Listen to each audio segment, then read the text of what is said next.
আপনি কি জানেন আপনার ফোনকে বারবার 100% চার্জে রাখলে আসলে ব্যাটারির ক্ষতি হতে পারে? তাই আজকের এই ভিডিওতে জানব মোবাইল ফোনে 100% চার্জ দিলে কি হয়। চলুন তাহলে ভিডিওটি শুরু করা যাক। আমরা সবাই চাই ফোনের ব্যাটারি যেন সারাদিন চলে, তাই অনেকেই ফোনকে 100% চার্জ দিয়ে থাকেন। কিন্তু এটা কি ঠিক?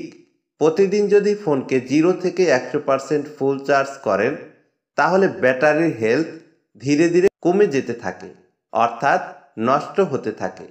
যদি সারা রাত চার্জ দিয়ে ঘুমান, তাহলে ফোনের ভিতরে গরম তৈরি হয়, যাতে ব্যাটারির আয়ু কমে যায়। আজকালকার স্মার্টফোনে লিথিয়াম আয়ন ব্যাটারি ব্যবহার করা হয়।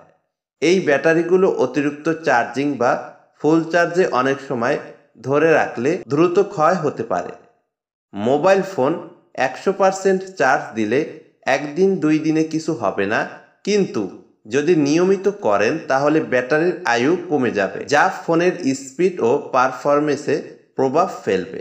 অনেক ফোনে ট্রাকল চার্জিং মানে হলো একটি ব্যাটারিকে খুব ধীরে কম পরিমাণে বিদ্যুৎ সরবরাহ করে চার্জে রাখা, যাতে ব্যাটারির অতিরিক্ত চার্জ হয়ে না যায় এবং সব সময় পূর্ণ চার্জে থাকা। এখন জানবো মোবাইল ফোনে 100% চার্জে রাখলে কি হয়।